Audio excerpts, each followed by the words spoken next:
Wherever you are, it's time to activate the senses as we bring you the words as they come across the world, as we bring you the Nifty Travel Podcast.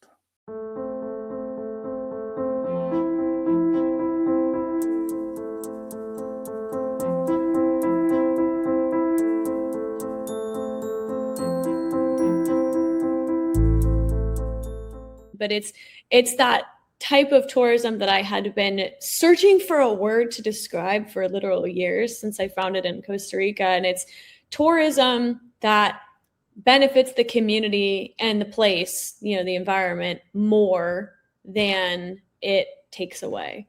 And it's difficult to achieve, but once it's there, it's those beautiful experiences that are almost formative for people in a way. I mean, so many people that I had talked to in regenerative experience setting versus something more run-of-the-mill conventional, almost all of them were like, this is an experience I'll remember forever and fundamentally changed. And you don't think about how these things can rewire your brain.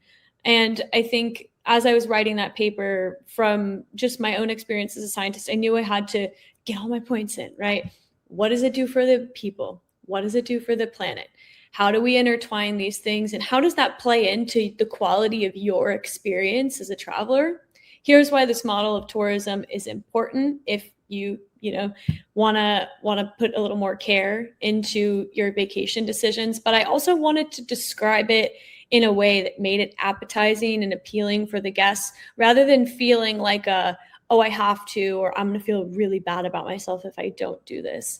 I find that the best sustainability related action comes from being inspired rather than being discouraged, and so finding the balance between, yes, lots of tourism can really be harmful, but here's all the wonderful things that it can do when you take just a little extra oomph.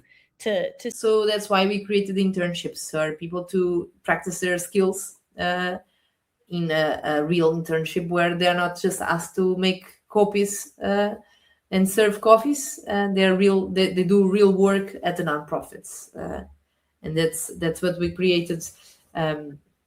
Business internships, communication internships, veterinary, engineering, marine biology internships, a lot of different things that are related with the expertise areas where that students are learning, and that and correspond to a need of nonprofit. If it's eaten just on a trip, it's fine, but otherwise it's heavy, right? Because mountain people that had to work with their hands and that had 6 months of winter, right? They needed hearty meals with a lot of fat and a lot of meat and pickled vegetables, because 6 months of winter doesn't mean that you have lettuce in December, right? So traditionally that has been the Romanian or Bukovinan food, very, very hearty. Now we have these very comfortable lives where we don't do much with our bodies, right? Say we take a flight to Suceava, then we rent a car, or we have a driver deliver us to Fox. We just sit. So it's a different story. I'm not saying it shouldn't be consumed, but it should be a treat. It should be a vacation treat as a nutritionist. So typically it would be meat. Yes, lots of meat, but not so much spiced as in like when you think of Indian cuisine, right? And you think of maybe Persian cuisine, not so much. The excitement is not so much in the spice itself, but the cuts of meat, the way they're prepared. And so meats, lots of cheeses that are typical to the area.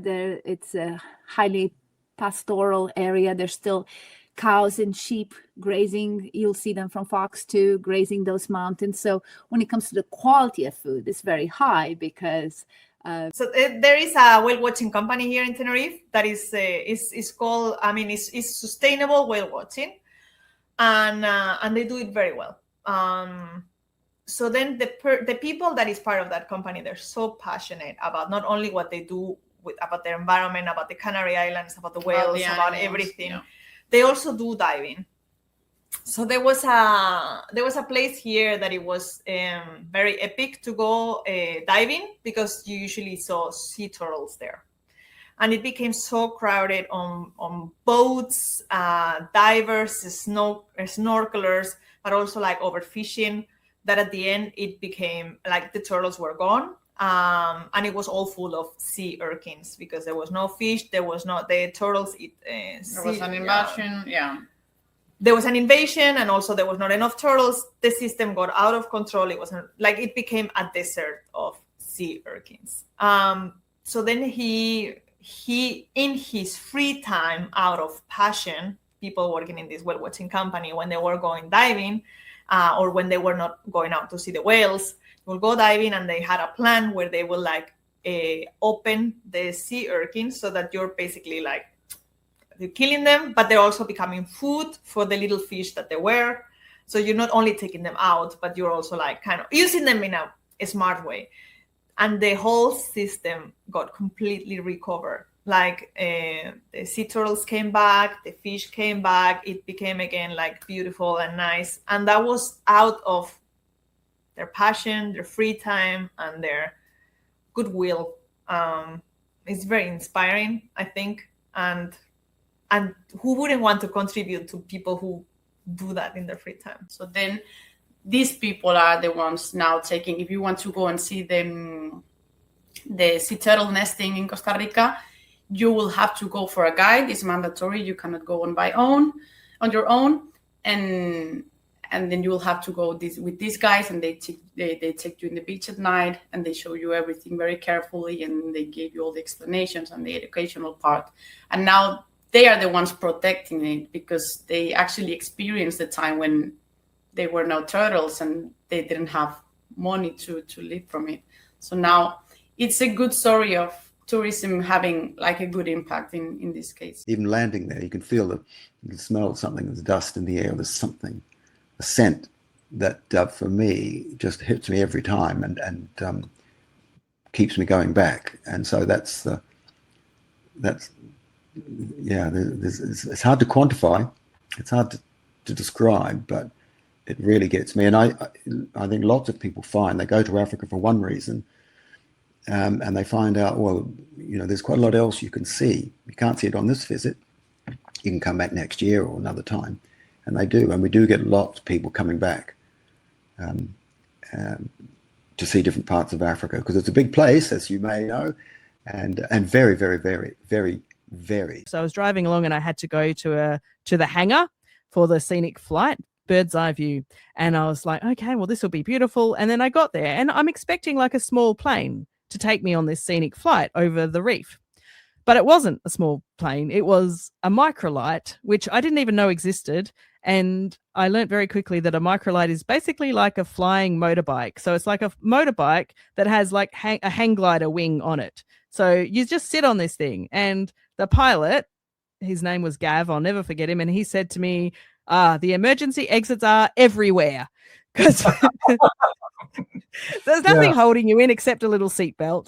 I mean, a good seatbelt, but still. And I was absolutely petrified, because I'm a little bit of an anxious flyer, even in a jumbo jet. And then suddenly I realized that I had to go up in this microlight thing, and I was absolutely terrified.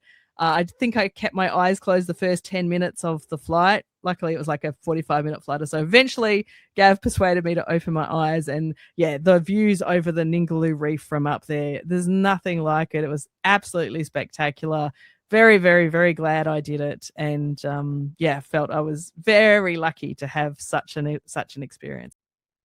So there you have it. Please do like and subscribe now to see the full recordings now. Enjoy.